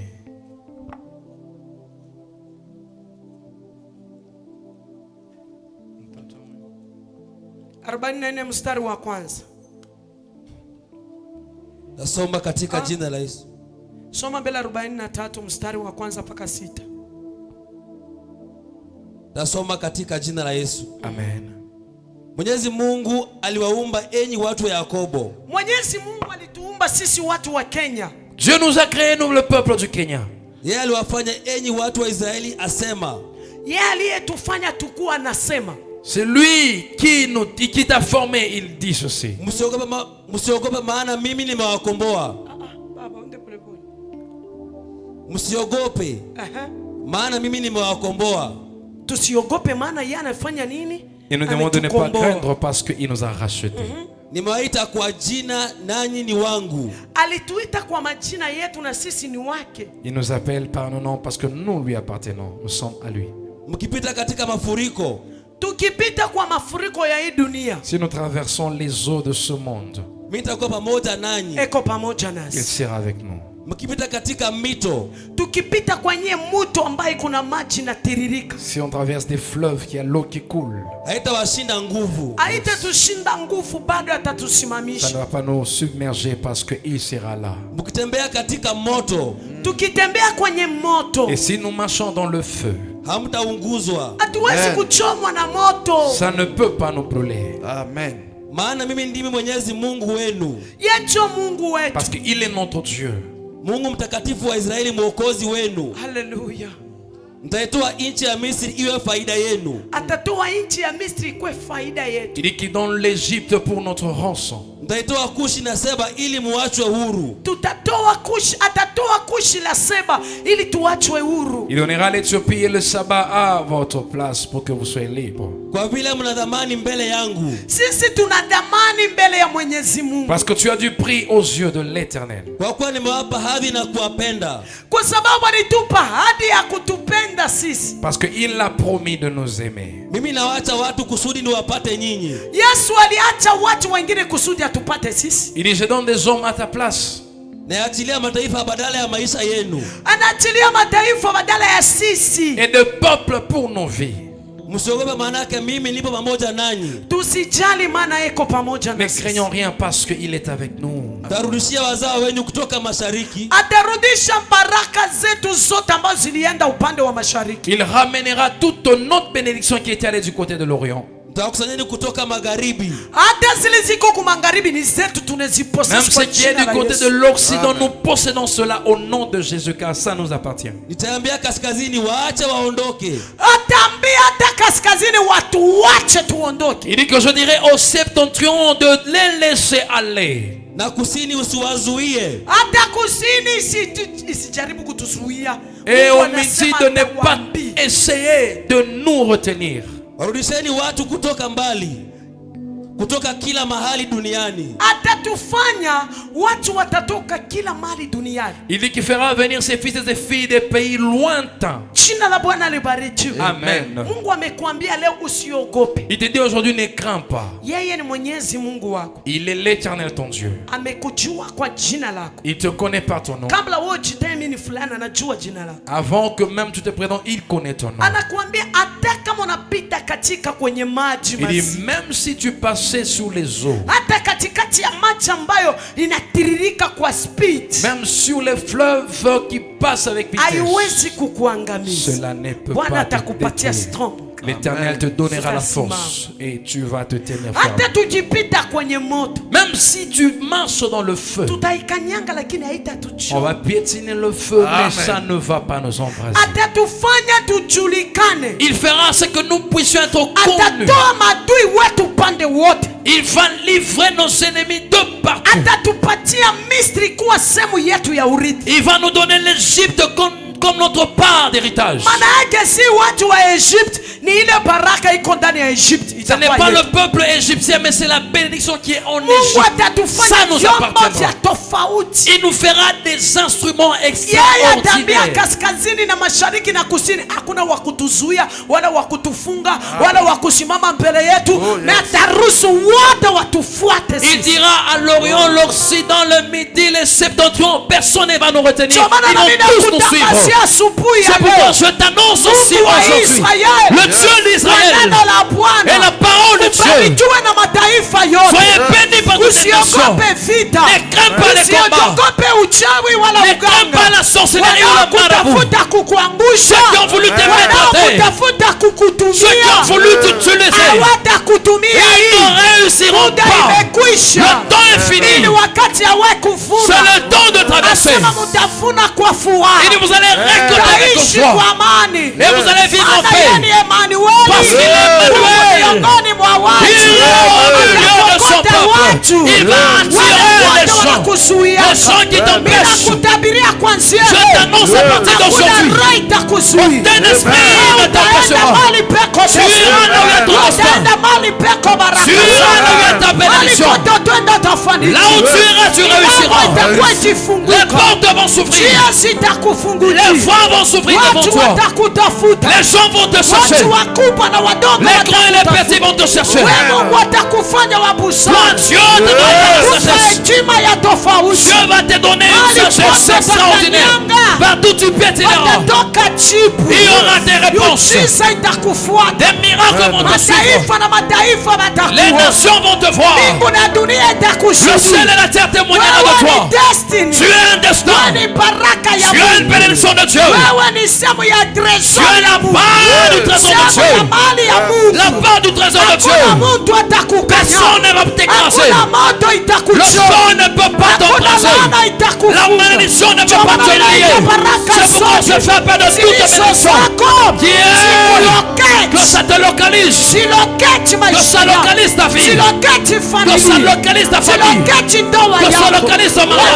Wanaokunyanyasa Ceux-là qui te font souffrir. wakutane na moto. Qu'ils croisent le feu. Wakutane na Qu'ils Mungu. croisent en Dieu. Huyu Mungu Le katikati ya Dieu watu. qui est au milieu de son Aingie peuple. kwa ile Qu'il vita intervient dans wanafanya. le combat qui est sur toi. Atembee na wewe. Qu'il marche avec toi. Akukombanie. Qu'il combat à ta place. Akupiganie. Qu'il combat pour simama toi. juu. Tiens-toi debout, Simama tiens-toi juu, debout, nataka tiens-toi debout. tuombe. Tiens-toi debout, j'aimerais Nataka qu'on prie. utangaze. J'aimerais que tu puisses Nataka prononcer. utangaze. J'aimerais que tu Mwambie annonces Bwana des wewe choses. ulisema. Et à Dieu, tu as dit, Mungu miongoni mwa watu. Seigneur, tu es au milieu de ton Mungu peuple. miongoni mwa watu. Seigneur, tu es au milieu de Ingia nous. ndani ya maisha yangu. Interviens dans ma vie. Aita baraka zote. Je fais appel à toutes les Pande yote ya bénédictions. kaskazini. De tous côtés. Yote ya mashariki na De magharibi. l'Orient et de l'Occident. Ikujae. Que cela vienne. Maisha yangu. Ma fille à moi. Itafeva kwa njia Seigneur, sana. je fais appel à Milango faveur. ianze kufunguka. Que les portes commencent à s'ouvrir. Kuanzia leo. Dès maintenant. Milango ikuwe Que wazi. les portes soient Mahali ouvertes. kote nitakanyanga. Partout j'irai. Njia zifungujwe. Seigneur, que les portes s'ouvrent. Que les portes s'ouvrent. Entre maintenant en prière. Dieu, Dieu, que les portes s'ouvrent. Que les portes s'ouvrent. Le temps est là. L'Orient. L'Occident. Oh, Dieu libère la bénédiction. Et libère la foi. Oh, localisme de ça. Localisme de bénédiction. Oh, tu es Emmanuel. Dieu est parmi son peuple. Dieu est parmi son peuple. Oh, Seigneur, interviens. Interviens. Interviens dans ma vie. Interviens dans mon destin. Que Dieu te visite. Qu'il te visite. Prophétise la bénédiction. Un père bénédiction. De partout ça ne trouve. Que Seigneur ce feu. Ah, ça ne va pas me brûler. Ça ne va pas me brûler. Ça ne m'embrasera pas. Ça ne m'embrasera pas. Tu me feras traverser. Je traverserai. Je traverserai. Je vais traverser. traversé. Seigneur, je suis vainqueur. Le temps est arrivé. Prie. Yehova fungua. Yesu wa uwezo na mamlaka anayeweza kutuvusha. Sikiliza mpendwa, Écoute bien aimé. asema hata tukipita katika mito On dit que même lorsque nous passons vers le sol, haitafurika juu yetu. ça ne peut pas nous submerger. Hata tukipita katika moto Même si on traverse le feu, haitatuchoma. le feu ne va pas nous brûler. Sikiliza mpendwa, nikwambie, Écoute bien aimé, je vais te dire. Biblia inanyambia ya La kwamba, Bible me dit, anasema katika Hebrews chapter 10 verse 5 il dit dans Hébreux 10:5 ya kwamba haukupenda dhabihu wala toleo, que tu n'as pas voulu offrande ni sacrifice, lakini ulinitengenezea mwili. mais tu m'as préparé un corps. Huyu ni yule Mungu ambaye alikuwa 100% God C'est celui-ci, c'est le Dieu qui était 100% Dieu and 100% human. et 100% humain. Biblia inasema katika 1 Peter chapter 2 verse 22 La Bible dit dans 1 Pierre 2, 1, 2, ya kwamba ndani ya kinywa que chake dans sa bouche, hamukuwa uongo, il n'y avait pas le alikuwa mensonge. anaongea Il ukweli. ne disait Ni rien que huyu la Mungu vérité. alimtengenezea mwili, C'est ce Dieu qui a formé son corps. alishuka hapa Il est duniani, descendu sur terre. hakutenda dhambi, Il n'a pas péché. alishuka hapa Il est duniani, descendu sur terre. hakufanya usharati. Il n'avait pas commis la publicité. Inawezekana akishuka leo kwa maisha Peut-être yako, aussi descendu aujourd'hui dans ta vie. birthday yake, Sa naissance à zawadi lui. unaweza Le kumupea don ou le cadeau que tu peux lui iwewe donner, kulinda mwili wako. c'est protéger ton corps. Usijihusishe katika wizi, Ne te mélange pas dans de soleil usijihusishe de folle. katika uzinifu, Ne te donne pas dans l'impudicité. ujilinde katika wokovu, Protège le salut que tu as. umupokee kuwa Bwana na Mwokozi Reçois Dieu wako. comme sauveur et Seigneur. Neno lake likae ndani Que sa mwako, parole demeure en toi. atakufanya Il fera de toi uwe mjumbe jipya. que tu sois une nouvelle créature.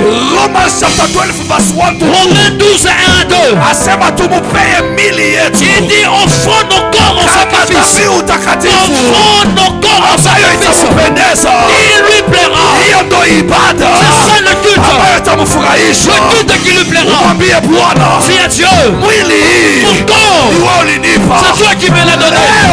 Aujourd'hui, Ingia ndani mwangu, entre-moi, keti ndani mwangu, siège en moi. zaliwa ndani mwangu. Seigneur, je viens que tu naisses en Ninajileta moi. kwako jinsi Je nilivyo, m'abandonne à toi tel que je suis. unifanye jinsi upendavyo. Aide-moi tel que tu veux. Wakati ninapo celebrate Au moment où je célèbre Jesus Christ, the Jésus-Christ, gift of my life, le temps de ma vie, ninamcelebrate Yesu, je célèbre Jésus, the gift of my le resurrection. cadeau de ma résurrection. Only Him, Seul le He Jésus, is able to change your il est situation. capable de changer ta situation. Only Him Seul lui can deliver you from peut poverty. te délivrer de la That's pauvreté. why today, C'est pourquoi aujourd'hui, acknowledge Him reconnais as Jésus the true gift. comme étant le vrai Oh cadeau, God, le vrai don de He Dieu. sacrificed Himself Il s'est sacrifié because of you and I. pour de toi et moi. Today, Aujourd'hui, mwambie Bwana, dis à Dieu, najileta kwako, je m'abandonne à toi. najileta kwako, Je m'abandonne à toi. nisaidie, Aide-moi. Délivre-moi. Délivre-moi. Soponayo, Jésus, ninajitolea kwa ajili je yako, m'abandonne à toi. usiniache mbali na Ne wewe. m'abandonne pas. Maisha ya ulevi, La vie d'impudicité, maisha ya usharati, la vie d'impudicité, maisha ya uongo, la vie de mensonge, maisha ya wizi, la vie de vol. si sehemu yangu. Ce n'est pas ma part. Mwili yangu Mon corps, itakasiwe, qu'elle soit sanctifiée, izaliwe upya qu'elle soit sanctifiée. pamoja na Yesu Kristo. Oh, je mérite de te Biashara recevoir. yangu Mes affaires izaliwe upya puissent naître de pamoja nouveau na Yesu Kristo. avec Jésus. Kazi ya mikono Le yangu travail de mes mains izaliwe upya naisse de nouveau pamoja na Yesu Kristo. avec Jésus. Unayojitolea kwa ajili ya kazi yako, Lorsque tu t'offres, tu te donnes pour son travail. unajisacrifice Tu te sacrifies kwa ajili ya heshima ya kingdom pour yake. l'honneur de son royaume. Mwambie Bwana, Dis à Dieu, chochote ninaweza kupea, tout ce que je peux te donner, acha kilete heshima parce que cela porte la katika gloire ufalme dans wako. ton royaume. Chochote naweza kuja Tout ce nacho, que je peux apporter, wewe ulijitolea zaidi. toi tu te donnes. Katika jina la Au Yesu, nom de Jésus. inua mikono yako, Lève tes mains là où tu es. inua mikono yako. Lève tes mains là où tu es. Sikiliza nikwambie, Écoute, je me te dire. kama hujampokea Yesu Si tu n'as pas encore reçu Jésus kuwa Bwana na Mwokozi wa maisha comme yako, sauveur et Seigneur de ta vie, he is a gift to your life. il est un don pour ta vie. Mungu alimfanya dhabihu Dieu l'a fait un ili sacrifice maisha yako ikombolewe. afin que ta vie soit Kama sauvée. bado unacheza katika dhambi, Si tu joues encore dans le wakati péché, umekuja le temps est yawe arrivé kumpokea tu dois le kuwa recevoir Yesu comme ton kuwa Jésus, Mwokozi comme ton katika le maisha sauveur yako. dans ta vie. Ukiwa hapa Si tu es ici, asema mbinguni kuna furaha il est au ciel il y a la wakati joie. kuna nafsi inamrudilia Lorsqu'un Bwana. seul pécheur revient Toka à Dieu, katika maisha mabaya, quitte cette vie qui toka t'attend, katika maisha mabaya, quitte cette vie. mwambie Bwana Yesu, leo Dis à Dieu, nimekuja aujourd'hui je viens. jinsi nilivyo, Tel que je suis, zalika upya katika maisha j'aimerais yako. que tu puisses naître de nouveau dans ma vie. Kama uko hapa hujaokoka, weka mkono wako juu, Tu es, si tu n'as pas encore reçu le salut, lève ta main. weka mkono wako juu, tutaomba na Lève wewe, ta main, je vais prier avec toi. utaongozwa kwake Yesu. Je veux te conduire. Usikubali kuingia 2022, N'accepte pas d'entrer en 2024. sorry, usikubali kuingia 2024 N'accepte pas d'entrer en 2024. kama haujaokoka. Si tu n'as pas encore reçu le salut, Usikubali kuingia 2024 n'accepte pas d'entrer en kama 2024. hujampea Yesu maisha Si yako. tu n'as pas encore donné ta vie à Jésus, Nimesema kama hujaokoka, weka mkono wako juu. si tu n'as pas encore reçu Jésus, mets ta lève ta main. Haujampokea kuwa Bwana na Mwokozi wa maisha Tu n'as yako. pas encore tu n'as pas encore reçu comme Seigneur et Sauveur de ta vie. Kama sisi wote tumeokoka, Si tous nous avons déjà reçu ni Jésus, vyema nikukumbushe ya kwamba j'aimerais te rappeler, yeye alikuwa sadaka, lui il était offrande au yeye sacrifice. alikuwa zawadi Il était sacrifice ambayo Mungu alitupea que Dieu nous a donné, ili tupate wokovu. que nous puissions recevoir le Sasa kama salut. umeshampokea, Alors si tu l'as déjà reçu, zawadi yote tout ukiipokea, le temps que tu reçois, lazima uifungue, tu dois ouvrir ujue the content, pour découvrir le ujue contenu, nini iko ndani, découvrir ce qu'il y a à ili l'intérieur, uweze kufurahia nayo. afin que tu sois dans la joie. Kumpokea Yesu Recevoir Jésus, ni wewe kujua neno la Bwana, c'est toi connaître la parole de Dieu, ujue neno lake Mungu, connaître sa parole, ulitafakari kila siku. examiner cette parole chaque jour. Anamwambia Il a Joshua, dit à Josué, tafakari neno langu examine cette usiku na parole mchana, jour et nuit, ili uweze kuendelea. afin que tu For prospères, you to succeed in life, que tu arrives à you réussir dans need la to vie. know Jesus. Tu dois connaître You need Jésus, to know the word of tu God. dois connaître sa parole. Yeye ndiye neno, Il est la parole, yeye ndiye zawadi il est le don, aliyeletewa kwa maisha le don yetu. qu'on a mené dans ta vie. Umupokee, Reçois-le, umufanyie kazi, Reçois-le. umutafakari, Reçois-le. meditate, médite sur lui. pigia Yesu Est-ce que tu makofi. peux acclamer pour Kwa sababu unamjua. Jésus? Oh, nom de Yesu.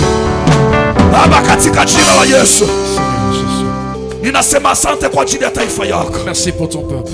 Nashukuru jina lako kwa sababu leo unazalika tena katika maisha Je yetu. bénis ton nom parce que tu viens encore de naître. Asante wetu Mungu kwa kuwa Merci Dieu pour ton être. baba yetu na kutupea zawadi Yesu Kristo. Dieu notre Père, et tu nous as donné ce sacrifice. Alikubali kujitolea kwa ajili yetu, Il a accepté de s'offrir. akaacha heshima yote Il a mbinguni. laissé la gloire au ciel. Baba, tukiwa mahali hapa, Seigneur, aide-toi en ce lieu. utusaidie tukujue zaidi. Aide-nous à te connaître. Unapozaliwa tena katika maisha yetu, Lorsque tu nais dans nos vies, Baba, utufundishe njia Seigneur, yako, enseigne-nous tes voies. utufundishe mapenzi yako, Enseigne-nous ta volonté. tuwe watu ambao watakomaa katika Nous neno voulons lako, être des gens qui vont grandir dans tuwe ta watu ambao watafakari usiku na mchana. des gens qui vont examiner Baba, et Biblia méditer jour inaniambia et ya nuit. kwamba La Bible me dit, Luke chapter 2 verse 52 Luc 2:52, asema Yesu alikuwa anakuwa que Jésus était en train de croître. katika kimo Il est en train de croître na katika dans ufahamu. sa morphologie et dans sa connaissance. Anapozaliwa katika maisha yako, Lorsqu'il naît dans ta vie, usibaki yule asiyejua neno. ne reste pas la personne qui ne connaissait pas. Acha uinuliwe katika Laisse ufahamu, que tu t'élèves encore dans la acha uinuliwe connaissance. katika ufahamu, Laisse que tu t'élèves dans la connaissance. katika jina la Yesu, Au nom de Jésus. katika jina la Au Yesu. nom de Jésus. Pigia Yesu makofi mazito. Au nom de Acclamez Yesu. Jésus.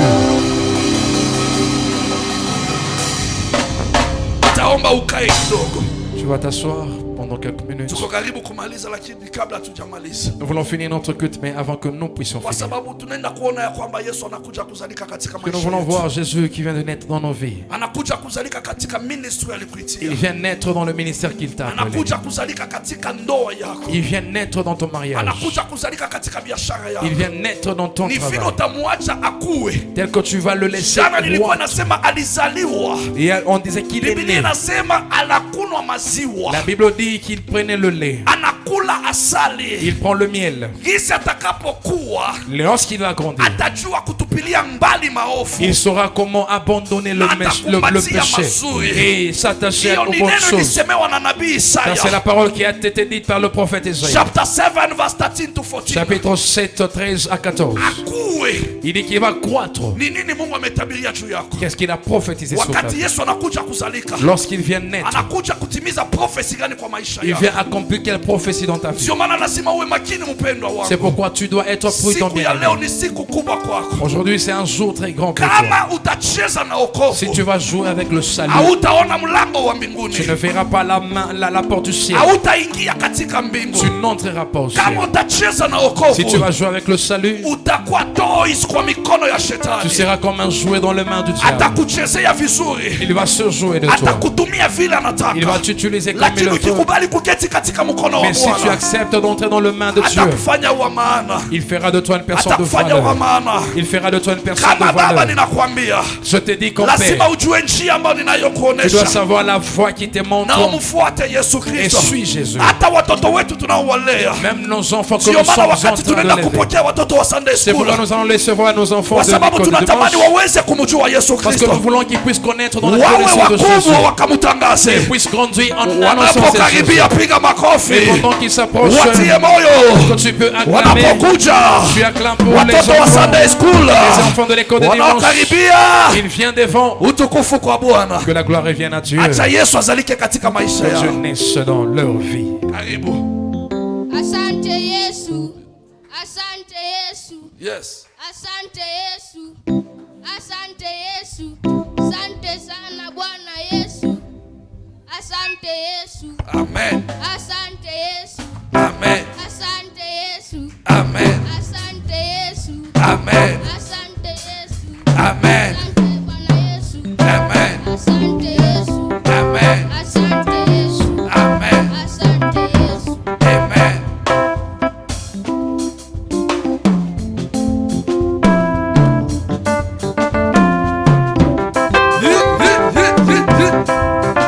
Merry Christmas. Hawa ndo wanazalika pamoja naye. Asema acheni watoto wadogo waje kwangu, usiwazuie, Les enfants venir vers moi. wache tu, watakomaa, Laissez-les venir vers moi. watakuwa watumishi wa Ils kesho, seront des serviteurs de demain. watakuwa maaposto wa Ils kesho, seront des apôtres de watakuwa demain. wahubiri wa Ils kesho. seront des prédicateurs Sio de maana demain. wanapopita, C'est pourquoi quand ils sont wewe anza kutuma maombi, Toi, commence à usimwambie prier. Bwana Dis à Dieu, uwa protect, Seigneur, protège nos uwafundishe enfants. Enseigne-les. katika wimbo yako. dans ton royaume. Au nom de Jésus.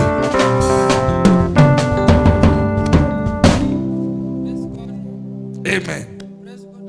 Amen.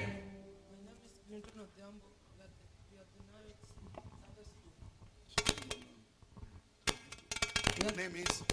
My name is Clinton Odhiambo. We are the Norwich Sunday School. We have a memory verse and a song. Sit, relax, and enjoy with a banana smile. We have a memory verse. Inasema kuwa Mathayo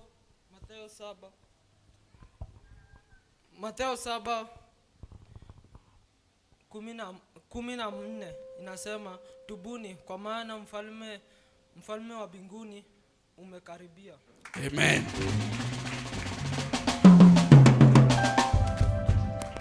Praise God. Amen. Praise God again. Amen. My name is Naomi and I have a memory verse. Ephesians 6:6, it says, children, it's your Christian duty to obey your parents, for this is the right thing to do. Respect your father and mother, for this is the first commandment added with a promise. Thank you. Amen.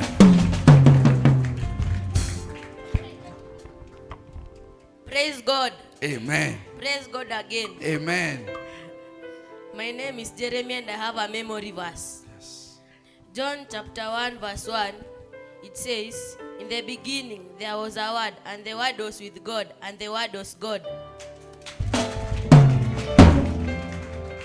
Praise God. Praise God again. My name is Chelsea and I have a memory verse. Psalms chapter 23 verse 1-2, it says, the Lord is my shepherd and I have everything I need. Verse 2, it says, he let me lie down on green grass. Thank you. Amen. Welcome, boss. Praise God. Amen. Praise God. Amen. My name is Lennox and I have a memory verse. John 3:16, it says, "For God so loved the world that he gave his only begotten Son, that whoever believes in him shall not perish but have an everlasting life." Amen. Praise God. Amen. Praise God once more. Amen. My name is Neria CM and I have a memory verse. Psalms 23 verse 1 to 2. It says, "For the Lord is my shepherd. I have all that I need. He lets me lay down in green grass, and he leads me beside quiet waters." Amen.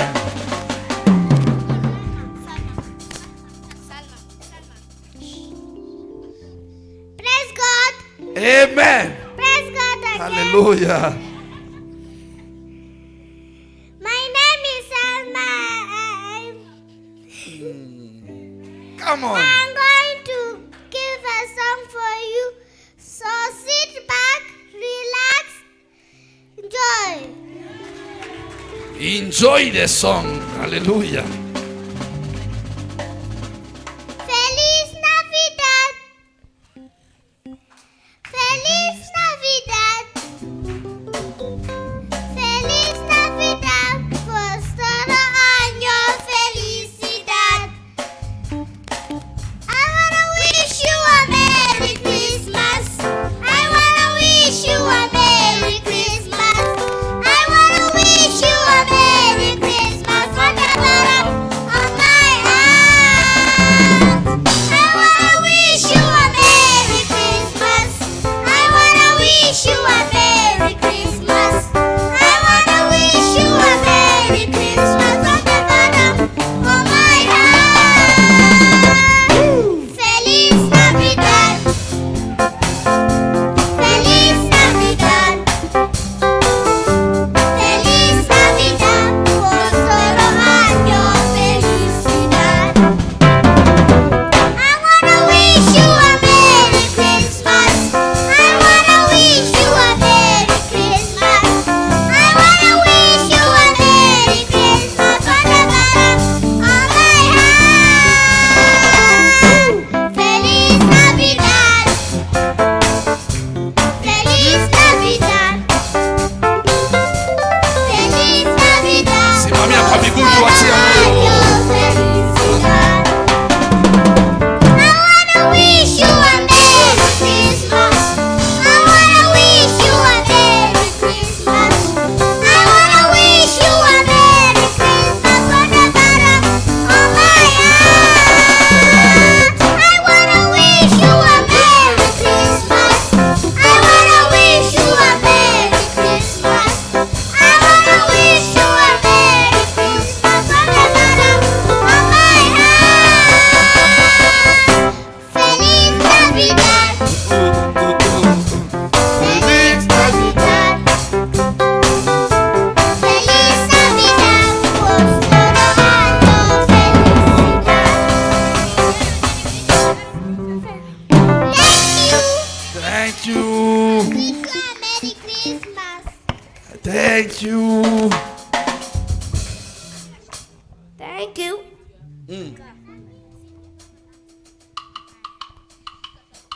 We want to sing for you a song. When I am down and oh my soul so weary, when troubles come and my heart burden be, then I am still and wait here in the silence until you come and sit a while with me. You raise me up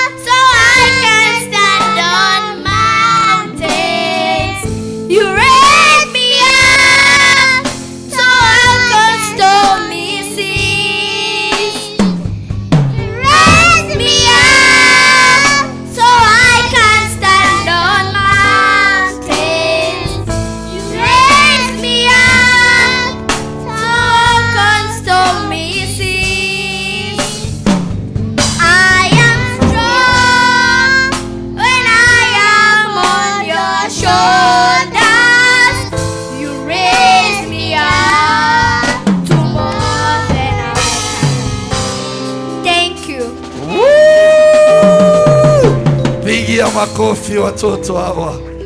Ndo waimbaji wa We kesho. have Wewe unakaa kwa another kiti. song. Dr. Georges, tunawapenda, twakuombea maisha marefu, uishi kama mlima Zayoni. Mama Stride, tunawapenda, twakuombea maisha marefu, uishi kama mlima Zayoni. Dr. Roli, tunampenda, twawaombea maisha marefu, muishi kama mlima Zayoni. Wazazi wetu tunawapenda, twawaombea maisha marefu, muishi kama mlima Zayoni. Watoto wote tunawapenda, twawaombea maisha marefu, muishi kama mlima Zayoni. Thank you. Kanisa yetu. Merry Christmas, everyone. Thank you. Hey. Kanisa la Nayota, tunawapenda, muishi kama mlima Zayuni. Aha.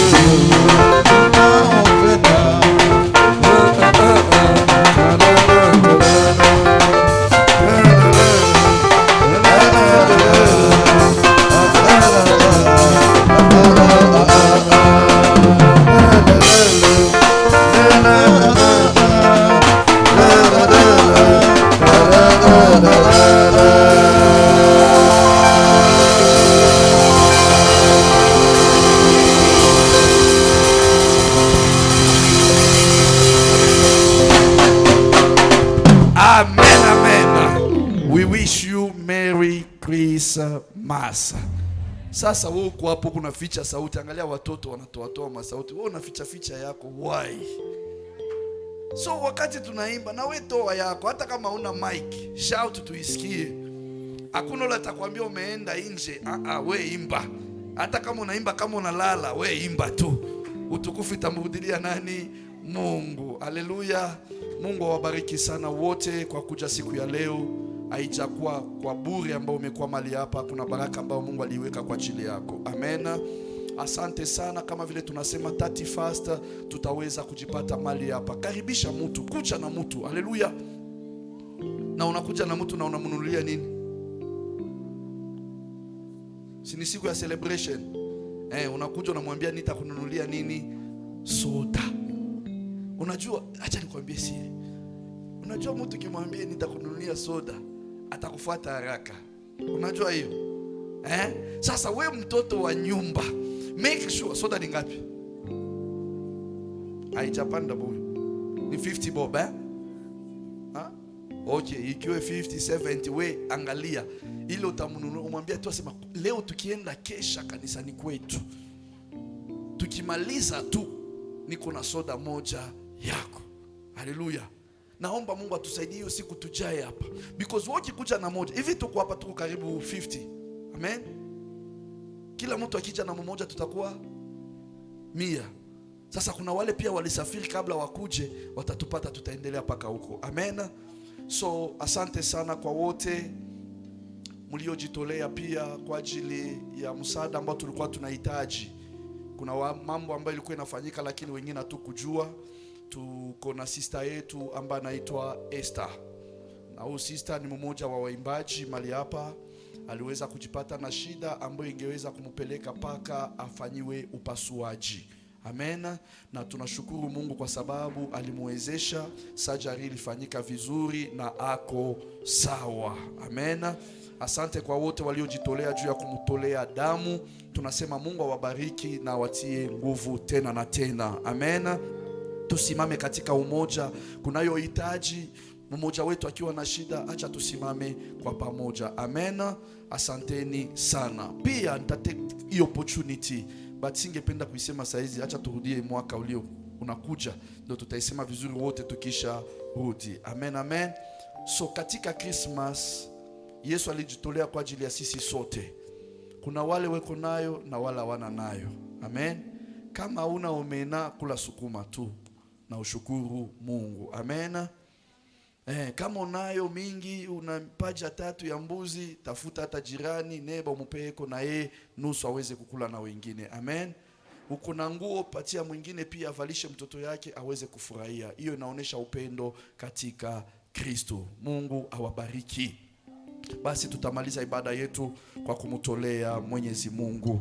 Ibada yote inakamilika na matowezi. I don't know nini uliweza kutayarisha kama sadaka, utakuja nayo. Kama ulikuja na taiti yako pia utaweka katika bahasha na utaandika. Kama ulikuja na pesa yako li pledge kwa ajili ya kazi ya Mungu, utaandika hapo pia, tutaendelea kuipokea. Katika jina la Yesu tukaribie na tumtolee Mungu wetu.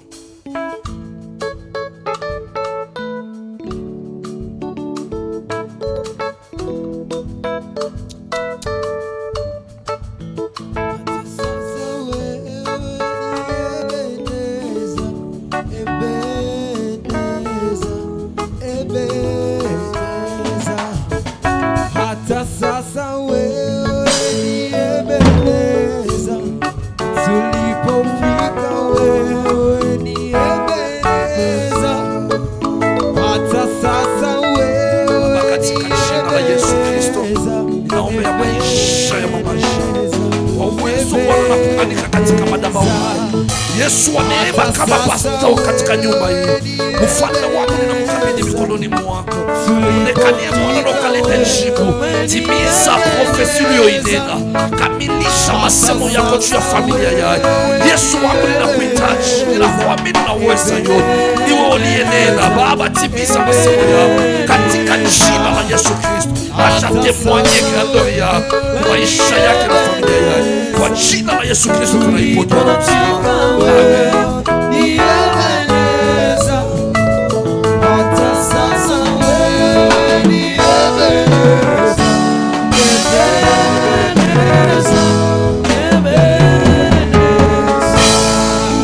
Baba, katika jina la Yesu Kristo tunaombea sadaka yote iliyoletwa katika madhabahu yako. Tunabariki kila mkono iliyonyosha Bwana kukutolea. Wewe Mungu kaikubali fanye kazi katika nyumba yako. Mtakatifu wa watakatifu Baba, tunaombea hata wale wana siku ya leo.